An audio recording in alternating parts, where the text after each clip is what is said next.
Islamic theology میں جتنی monotheistic history of مین ہے، اور اس میں بتایا جاتا ہے کہ شیطان جو ہے اپنی ڈاؤن فال سے پہلے، اپنے زوال سے پہلے ایک خدا سے محبت کرتا تھا، ان کی عبادت کرتا تھا اور خدا کو پسند تھا. تو اور دوسرا قرآن میں جب اس کی خطا بتائی جاتی ہے تو اس کی صرف ایک خطا یا ایک گناہ بتایا جاتا ہے، جو یہ ہے کہ اس نے خدا کی نافرمانی کی. میرا سوال یہ ہے کہ قرآن میں جب شیطان کہتا ہے کہ میں سجدہ نہیں کروں گا کیونکہ میں اس سے بہتر ہوں، تو خدا اس کا انکار نہیں کرتا، نہ اس میں اس کی نفی کی جاتی ہے. تو اگر اس میں کیا یہ خدا کے اینڈ پہ یہ ایک کوئی انجسٹیفائڈ چیز نہیں ہے کہ اس نہ شیطان کو اپنی غلطی کا احساس دلایا گیا؟ دوسرا، جو خدا جو ایک رحیم ہستی ہے، ایک رحمت والی ہستی ہے، انسان کی ہسٹری ایک بے رحمی یا ایک انفارگیون ایکٹ سے شروع ہوتی ہے. تو خدا ایک جو رول ماڈل ہے پوری انسانیت کے لیے، وہ کیا کہتے ہیں پہلے شیطان کو فرگیو نہیں کر سکا تو ہمیں کیا فرگیو کرے گا؟ پہلی بات تو آپ نے فرمائی ہے کہ شیطان خدا سے بہت محبت کرتا تھا، غالباً آپ کا اشارہ ابلیس کی طرف ہے. یعنی میں نے تو واضح کر دیا کہ شیطان ایک ایڈجیکٹو یا اس میں صفت ہے جو انسانوں کے لیے بھی استعمال ہو جاتا ہے اور جنوں کے لیے بھی استعمال ہو جاتا ہے، لیکن اگر خاص ابلیس مراد ہے تو ابلیس کے بارے میں یہ جو کہانی سنائی جاتی ہے، یہ کہانی قرآن میں بیان نہیں ہوئی، یہ کسی صحیح حدیث میں بھی بیان نہیں ہوئی، یہ محض کہانی ہے، داستان ہے. قرآن نے صرف اتنی بات بیان کی ہے کہ وہ جنات میں سے تھا. یہ کبھی ہو ہی نہیں سکتا، خلاف عقل ہے کہ یک بیک اتنی بڑی سرکشی کا ارتکاب کر لیا جائے. سرکشی کے پہلے سے جراثیم موجود ہوتے ہیں، اس کے بعد آدمی اس کا ارتکاب کرتا ہے، چنانچہ وہاں بھی اسی طرح ہوا. تو ایک تو اس افسانے کو ذہن سے نکال دیجئے، یہ افسانہ لوگ سناتے ضرور ہیں لیکن اس کی کوئی بنیاد الہامی لٹریچر میں کہ وہ بہت عبادت گزار تھا، وہ 10,000 صدقے یہ سب داستان ہے، کہانی ہے. جتنی بھی قرآن میں کہیں اس کا ادنا درجے میں ذکر نہیں ہے، کسی صحیح حدیث میں بھی اس کا ذکر نہیں ہے. میں تو اس لیے بار بار نوجوانوں کو توجہ دلاتا ہوں کہ ان کے گھر میں اللہ کی کتاب موجود ہوتی ہے، اس کو نکال کے کبھی پڑھیں تو انہیں معلوم ہو کہ کتنی کہانیاں اور داستانیں ہیں جو ہمارے یہاں مشہور ہو چکی ہیں، درحال کہ اس کی کوئی بنیاد نہیں ہوتی. دوسری چیز یہ ہے کہ جو شیطان نے کیا وہ صرف نافرمانی نہیں ہے، وہ سرکشی ہے. دیکھیے، نافرمانی تو سیدنا آدم علیہ السلام سے بھی ہوئی. سرکشی کا مطلب یہ ہے کہ جب آپ سے ایک غلطی ہو گئی تو غلطی کا پہلی بات تو یہ کہ محرک کیا ہے. آدم کی غلطی کا محرک اللہ تعالیٰ نے یہ بتایا ہے کہ انہیں ترغیب دی گئی کہ اگر آپ یہ غلطی کریں گے، جس کو اللہ نے منع کر دیا تھا وہ کام کریں گے، تو اس سے آپ کو حیات جاوداں، ابدی بادشاہی حاصل ہو جائے گی. یہ ایک اچھی بات ہے جس کی طرف وہ لپکے، یہ اپنی ذات میں بری بات نہیں ہے. شیطان نے یا ابلیس نے جو غلطی کی یا نافرمانی کی، اس کا محرک دیکھیے کیا ہے. اس کا محرک کسی اچھی چیز کو حاصل کرنے کا جذبہ نہیں ہے، انانیت ہے. اس نے جو استدلال کیا وہ یہ تھا کہ مجھے آپ نے آگ سے پیدا کیا ہے، میں ایک برتر مخلوق ہوں، اس کو آپ نے مٹی سے پیدا کیا ہے، یہ ایک کہتر مخلوق ہے، آپ نے اس کے سامنے مجھے سجدہ ریز ہونے کے لیے کیوں کہا. یہ در حقیقت انانیت اور تکبر ہے. انانیت اور تکبر کا ہی چلے اظہار ہو گیا. جس وقت توجہ دلائی گئی کہ یہ تکبر کس کے سامنے کر رہے ہو، عالم کے پروردگار کے سامنے کر رہے ہو، تو آدم کو جب توجہ دلائی گئی تو آپ دیکھیے قرآن کیا کہتا ہے. وہ فوراً توبہ کر کے رجوع کر کے اللہ کی طرف متوجہ ہو گئے اور انہوں نے اللہ تعالیٰ سے درخواست کی کہ ان سے فی الواقع غلطی ہوئی، انہیں معاف کر دیا جائے. اس نے کیا کیا؟ اس نے کہا کہ نہ صرف یہ کہ میں نے صحیح کیا ہے بلکہ میں اس سرکشی پر قائم ہوں اور اب میں قیامت تک انسانوں کو گمراہ کرنے کی ذمہ داری اپنے اوپر لے رہا ہوں. اس کے بعد خدا کیا رحمت فرمائے. وہ رحمت مانگنے کب گیا ہے؟ یہ تو آپ کی ہمدردی ہے اس کے ساتھ جو آپ فرما رہے کرتے ہیں. اچھا، فرشتے نوری مخلوق ہیں، تو ایک نوری مخلوق کس طرح خیر اور شر کا شعور رکھ سکتی ہے؟ اور اگر وہ خیر اور شر کا شعور رکھتی ہے تو کیا وہ شر کرنے کی صلاحیت بھی رکھتی ہے، جبکہ ہم جانتے ہیں کہ نہیں رکھتی؟ دیکھیے، بات یہ ہے کہ خیر اور شر کا شعور تو اللہ تعالیٰ ودیت کرے گا، اس کا کسی کے نوری یا خاکی ہونے سے کوئی تعلق نہیں ہے. یعنی اللہ تعالیٰ جس مخلوق کو چاہے گا خیر اور شر کا شعور دے دے گا، جس کو چاہے گا نہیں دے گا. بہت سے جانوروں کو اس نے خیر اور شر کا شعور نہیں دیا، حالانکہ ان کے اندر زندگی ہے اور وہ بھی بہرحال جبلتوں کے پابند ہے، لیکن خیر اور شر کا شعور ان کے اندر نہیں ہے. انسان کو خیر اور شر کا شعور دیا گیا ہے، جنات کو دیا گیا، فرشتوں کو بھی دیا گیا ہے. یعنی تینوں مخلوقات خیر اور شر کا شعور رکھتے ہیں، باشعور مخلوقات ہیں. نافرمانی کرنے کی صلاحیت رکھتے ہیں، وہ کرتے نہیں. کیوں نہیں کرتے؟ اس لیے کہ ہمہ وقت خدا کے حضور میں رہتے ہیں. نافرمانی کرنے کی صلاحیت، یعنی وہ شجر و حجر کی طرح نہیں ہے کہ صلاحیت نہیں رکھتے، ورنہ تو شرف کیا ہوا ان کا. وہ اللہ کے حضور میں رہتے ہیں، اس وجہ سے کبھی نافرمانی نہیں کرتے. بالکل ایسے ہے جیسے انسانوں میں سے جب کسی شخص کو پیغمبری کے منصب پر فائز کر دیا جاتا ہے تو پھر وہ خدا کے حضور میں ہوتا ہے اور آپ دیکھتے ہیں کہ اس سے غلطی نہیں ہوتی. کیا ہمیں اسلامی روایات میں بھی شیطان کی کوئی مارفولوجیکل ڈیٹیلز ملتی ہیں؟ بالکل ایسی کوئی چیز نہیں ملتی.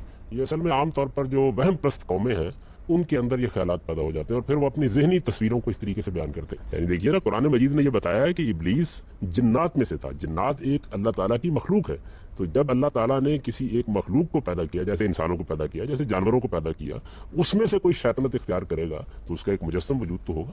اب سب یہ ایک بڑے مزے کی سچویشن سامنے آتی ہے کہ اگر ابلیس ایک جن تھا تو وہ کن دو جنوں کی اولاد تھا؟ اور اگر وہ خود پہلا جن تھا تو اس کی زوجہ کون تھی اور اس کی اولاد میں سے مسلمان جن کیسے ہو سکتے ہیں؟ نہیں تو میری ملاقات ہوگی تو میں پوچھوں گا اس سے، یہ سارے سوالات پھر ہی معلوم ہو سکے گا. دیکھیں بات یہ ہے کہ اس وقت دنیا کے اندر انسانوں کا آپ جائزہ لیں. آدم و حوا سے انسانیت کی ابتدا ہوئی ہے. ظاہر بات ہے کہ یہ تو آپ کسی طرح بھی نہیں مان سکتے کہ جو اولاد کا سلسلہ اب چل رہا ہے یہ ہمیشہ سے چلتا رہا ہوگا، کہیں سے تو ابتدا ہوگی نا.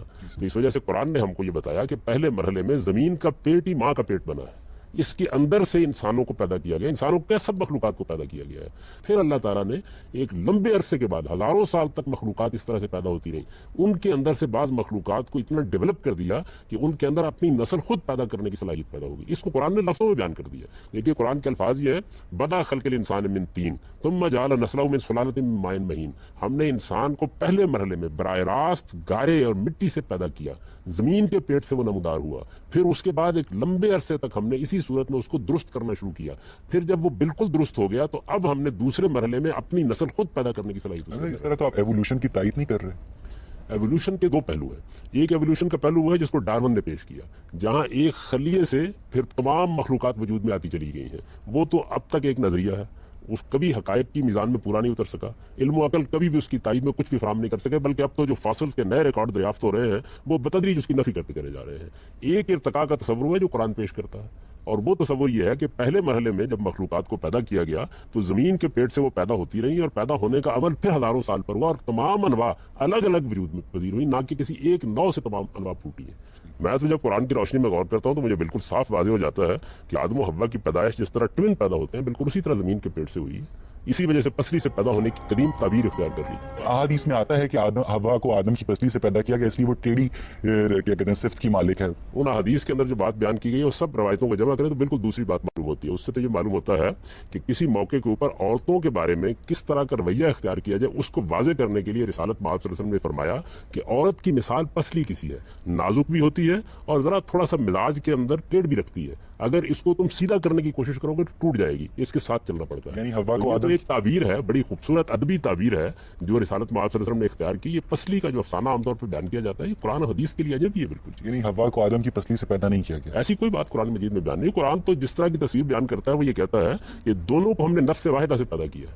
قرآن مجید کے اپنے الفاظ یہ ہیں کہ اے لوگوں اس خدا کا تقوی اختیار کرو جس نے تمہیں ایک جان سے پیدا کیا، اور پھر یہ کہا ہے کہ ان کے اندر سے جوڑا بنایا ان کا، یعنی آدم کو بھی اسی جان سے پیدا کیا، حوا کو بھی اسی جان سے پیدا کیا. یعنی جو انسانی زندگی کی اصل حقیقت ہے اس کو بیان کرتا ہے. یہ نہیں کہتا کہ وہ جان کون سی تھی جس سے پیدا کیا جوڑے کو؟ ایک جان سے جوڑا پیدا کیا گیا، وہ جان کیا ہے؟ جان سے کیا مراد ہے؟ یہ بات یہ ہے کہ اس وقت بھی یہ ایک قطرہ آب ہوتا ہے جس کے اندر سے عورت بھی بنتی ہے اور مرد بھی بنتا ہے. لیکن ایک قطرے سے ایک مرد اور ایک عورت بیک وقت نہیں بن سکتے. نہیں دیکھیے بات یہ ایک قطرے کے اندر خصوصیات کیا ہے. اصل بات تو یہ ہے اللہ تعالیٰ نے جو ابتدائی زندگی پیدا کی ہے اس ابتدائی زندگی بارے میں ہمیں وہ بتاتا ہے کہ اس دنیا کے اندر یہ جو تمہیں زمین نظر آ رہی ہے اسی کو ہم نے ماں کے پیٹ کی طریقے سے انسانوں کی اور دوسری مخلوقات کی تخلیق کا محور بنا لیا. اس کے اندر سے یہ سب پیدا ہوئے.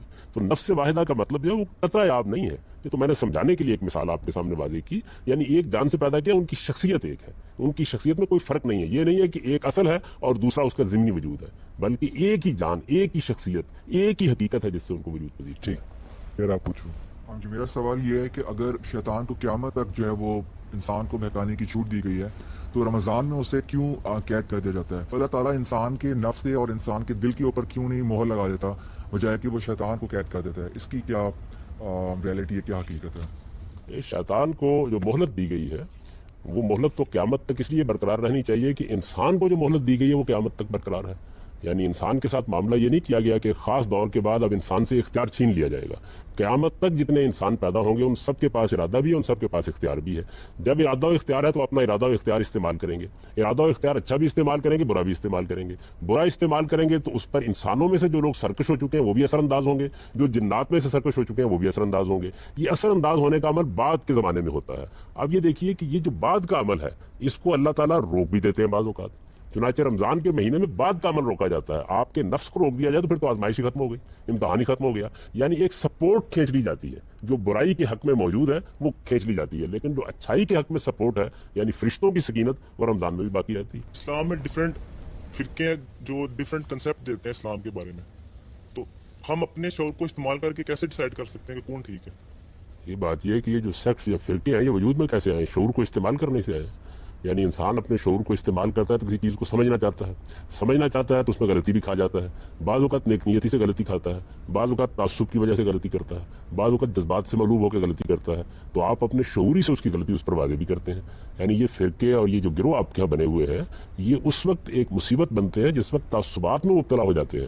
ورنہ انسان سوچتا ہے تو اس میں مختلف زاویہ نظر وجود میں آ جاتے ہیں. ابھی دیکھیے ہم سب لوگ بات کر رہے ہیں, ہم انسان ہیں, ہمارے مابین بہت سی چیزوں میں اختلاف ہوگا, تو یہ کیا کوئی قابل مذمت چیز ہے؟ یہی تو انسان کا شرف ہے. جب آپ اس اختلاف کو اپنے تعصب کی وجہ سے چھوڑنے کے لیے تیار نہیں ہوتے, سرکشی پر اتر آتے ہیں, صحیح بات بھی نہیں سنتے کسی دوسرے کی, اور باہمی احترام کے جذبے سے خالی ہو جاتے ہیں, تب یہ خرابی کا باعث بنتا ہے. تو انسان کا شعور ہی ہے جس کو استعمال کر کے مختلف آراء بنتی ہیں, اس سے پھر مختلف گروہ وجود میں آتے ہیں. انسان کا شعور ہی ہے جس کو استعمال کر کے آپ ان گروہوں کی غلطی بھی واضح کر سکتے ہیں. دیکھیے رسول اللہ صلی اللہ علیہ وسلم نے کتنی خوبصورتی سے یہ بات بیان کر دی کہ اگر آپ کو صحیح بات کو جاننا ہو تو آپ کے لیے کرائیٹیرین معیار کیا ہے. آپ نے فرمایا میری امت میں بھی بے شمار گروہ بن جائیں گے جیسے بنی اسرائیل میں بنے, لیکن وہ آدمی جو حقیقت کو جاننا چاہے اس کے لیے معیار کیا؟ آپ نے فرمایا ما انا علیہ و اصحابی.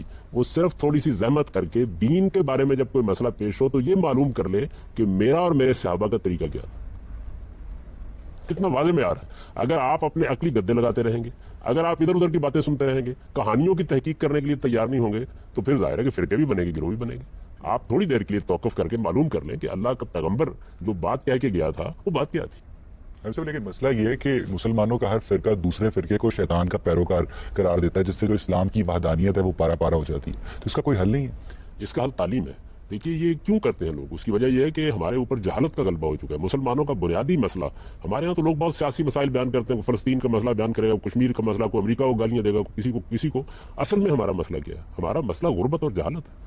غربت اور جہالت کے خلاف اگر ہم جنگ نہیں کرتے, جہاد نہیں کرتے, تو اسی طرح کی پستی میں گرے رہیں گے. آپ جب لوگوں کو تعلیم دیتے ہیں تو ان کے اندر رفت پیدا ہوتی ہے, وہ اختلافات کے اسباب سمجھتے ہیں, پھر وہ اس کے بعد میوچل رسپیکٹ کے ساتھ, باہمی احترام کے ساتھ. فرقے تو پھر بھی نہیں ختم ہوئے نا.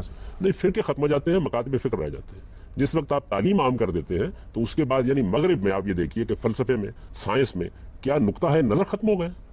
ایسا نہیں ہے, ایسی فضا بن گئی ہے کہ لوگ ایک دوسرے کو گالیاں نہیں دیتے, ایک دوسرے کی بات سنتے ہیں, باہمی احترام کے ساتھ ایک دوسرے کی بات سنتے ہیں. میں آپ سے اختلاف کر رہا ہوں, اختلاف کرنے کے بعد ہم ہنستے ہوئے اٹھ کے چلے جائیں, ایک چائے کے کپ پہ اکٹھے ہو, اختلاف کریں اور یہ کہہ کے اٹھ جائیں کہ ہم اختلاف کرنے کے لیے بیٹھے تھے, نہیں اطمینان ہوا, نہیں اتفاق ہوا, کیا فرق پڑتا ہے؟ تو اگر ہمارے اندر یہ تعلیم اور تربیت پیدا ہو جائے, اس وقت صورتحال کیا ہے؟ اس وقت صورتحال یہ ہے بات یہ ہے کہ شیطان نے بھی تو اختلاف ہی کیا تھا نا. نہیں, شیطان نے اختلاف نہیں کیا, سرکشی کی ہے. یعنی اختلاف تو اس وقت تک تھا کہ اس نے ایک سوال کر لیا. دیکھیے اختلاف تو انسان کو کرنے کا حق ہے, لیکن اختلاف کرنے والا, آپ اس دیکھیے پورا وہ واقعہ کتنی خوبصورتی سے قرآن نے بیان کیا. اختلاف فرشتوں نے کیا, اللہ تعالیٰ نے اس اختلاف کے بعد یہ نہیں کیا کہ ڈانٹ دیا ہو, نہیں, فرشتوں نے کیا اختلاف کیا تھا؟ یعنی انہوں نے یہ کہا نا کہ آپ زمین پر اگر ایک صاحب اقتدار مخلوق بنانے والے ہیں تو فساد پیدا ہو جائے گا. یہ بھی تو کہا جاتا ہے کہ شیاطین کو انسان سے 2000 سال پہلے بنایا گیا تھا اور وہ بھی صاحب ارادہ اور صاحب اختیار تھے, تو کیا انہوں نے فساد کریٹ نہیں کیا جتنا انسانوں نے کیا؟ تو آج یہ کہ جنات کے اندر بھی فساد پیدا ہوا اور فرشتوں کے سامنے ان کی بھی تصویر موجود تھی, وہ یہ جانتے تھے کہ ان کے اندر بھی فساد کے آثار موجود ہیں, لیکن کیوں ہے؟ اس لیے کہ ارادہ و اختیار دیا گیا ہے. آدم کو بھی جب ارادہ و اختیار دے کے زمین کی بادشاہی دینے کا اعلان کیا گیا تو انہوں نے اختلاف کیا, لیکن بڑے ادب کے ساتھ اختلاف کیا, اپنی بات پیش کی. اللہ تعالیٰ نے اس کے جواب میں ڈانٹ نہیں دیا ان کو, پوری اپنی اسکیم کی وضاحت کی. جب پوری اسکیم کی وضاحت کی تو دیکھیے انہوں نے اس کے اوپر کیا کہا, انہوں نے کہا بات سمجھ میں آ گئی. ابلیس نے یہ بات نہیں مانی, اس کو بتایا گیا کہ اس وقت تمہیں ایک امتحان میں ڈالا گیا تھا. وہ امتحان کیا تھا کہ تم اپنی انانیت کے تابع ہوتے ہو یا برتر خداوند کے حکم کی پیروی کرتے ہو. تمہیں اپنی بڑائی تو یاد رہی, خدا کی بڑائی یاد نہیں رہی. اس غلطی پر جب اسے متنبع کیا گیا تو یہ بھی ہو سکتا تھا کہ وہ مزید سوال کر لیتا, یہ بھی ہو سکتا تھا کہ وہ اپنے اشکال پیش کرتا. اس نے کہا کہ نہیں, اچھا اب مجھے ذلت میں ڈالا گیا ہے, میں اس ذلت کا بدلہ لوں گا اور قیامت تک سرکشی کے مقام پر کھڑا رہوں گا. تو یہ فیصلہ ہے اس کا, جس کے بعد وہ اللہ کی رحمت سے محروم ہوا ہے. اسی طرح انسان کا معاملہ ہے, آپ کو غلطی لگی, مجھے غلطی لگی, میری غلطی مجھ پر واضح کی گئی. اس کو دیکھیں قرآن مجید نے خود سورہ نساء میں بیان کیا ہے, یہ بتایا ہے کہ وہ لوگ جو کسی وقت جذبات سے مغلوب ہو کر بڑے سے بڑے گناہ کا ارتکاب کر لیتے ہیں, یا ملون السوء بجہالہ, پھر اس کے بعد ان کو فوراً احساس ہوتا ہے کہ انہوں نے غلطی کر لی, اللہ نے یہ اپنے اوپر لازم کر رکھا ہے کہ بڑے سے بڑے گناہ کو بھی معاف کر دے. ٹھیک, تو آپ نے رویہ کیا اختیار کیا؟ اگر رویہ سرکشی کا ہے تو پھر یہ ہے کہ آپ کے دل میں ہمدردی کے جذبات پیدا ہو سکتے ہیں, لیکن کسی سرکش انسان کے لیے ہمدردی کے جذبات نہیں ہونے چاہیے. یعنی ہمارے یہاں بھی یہی صورتحال ہے کہ جس وقت کوئی آدمی سرکشی کے ساتھ قانون کی آنکھوں میں آنکھیں ڈال کر قانون توڑنے کی کوشش کرتا ہے, مقابلے میں کھڑا ہو جاتا ہے, اس کے بعد آپ کہتے ہیں کہ اس کو سخت ترین سزا دی جائے یا انتہائی سزا دی جائے, ورنہ تو افو درگزر کے بہت سے مواقع ہوتے ہیں. ماڈرن سائیکالوجی اور سوشولوجی سے یہ پتہ چلتا ہے کہ انسان کی سوشلائزیشن یا اس کا کلچر یا اس کی انوائرمنٹ جو ہے, جو اس کو خیر کے تقاضے بتاتا ہے, وہ بہت امپورٹنٹ ہوتے ہیں. جیسے افریقہ کے کچھ ٹرائبس میں کینیبلزم جو ہے وہ کیا بالکل جائز سمجھا جاتا ہے. تو ایک بچہ جو دیکھتا ہے کہ اس کی ماں، اس کے باپ، اس کے گرد و نواح میں اچھے لوگ جن کو وہ اچھا سمجھتا ہے، جس کے خیر کے تقاضوں کے حساب سے وہ کینیبلزم میں یا انسانی گوشت کھانے میں کہتے ہیں ملوث ہیں، تو وہ اس کو برا کبھی نہیں سمجھے گا، جس کو ہم شر سمجھتے ہیں، مگر وہ تو خیر سمجھتے ہیں. خیر اور شر کے کچھ تصورات فطری ہیں، وہ عالمگیر ہیں، وہ تمام انسانوں میں پائے جاتے ہیں. کچھ چیزیں ایسی ہیں کہ جو سماجی اخلاقیات سے پیدا ہوتی ہیں. سماجی اخلاقیات اصل میں ان ایبسولوٹ یا مجرد تصورات کے بعد پیدا ہوتی ہیں. ان میں تبدیلیاں آتی رہتی ہیں، معاشرے کے لحاظ سے تبدیلیاں آتی رہتی ہیں، تمدن کی ترقی کے ساتھ تبدیلیاں آتی رہتی ہیں. ایبسولوٹ تقاضے اسی وجہ سے جاننے کی ضرورت پیش آتی ہے کہ وہ ہیں کیا. وہ مجرد تقاضے جو ہیں اسی وجہ سے قرآن مجید نے ان کو لسٹ کر کے الگ بیان کر دی ہے. جو ان کی بلبوتے پر اخلاقیات پیدا ہوتی ہے اس میں اختلاف بھی ہو جاتا ہے، اور اسی وجہ سے پیغمبروں کی ضرورت پڑتی ہے تاکہ ان کو بھی متعین کر لیا جائے. دوسری چیز یہ ہے کہ میں نے بار بار آپ کو یہ توجہ دلائی کہ انسان کے پاس ارادہ اور اختیار ہے. ارادے اور اختیار کو انسان غلط استعمال کرتا ہے. غلط استعمال کرنے کے نتیجے میں ایسی نوبت بھی آ جاتی ہے کہ اس کی فطرت بالکل مسخ ہو کے رہ جاتی ہے. چنانچہ آپ دیکھیے کہ بہت سے ایسے لوگ ہوں گے، بڑی انہوں نے نیکی سے خیر سے ابتدا کی ہوگی، بری صحبت میں پڑے، بتدریج صورتحال یہ ہو جاتی ہے کہ پھر وہ انسانوں کا خون پی رہے ہوتے ہیں اور ان کو احساس نہیں ہوتا کہ وہ یہ کام کر رہے ہیں.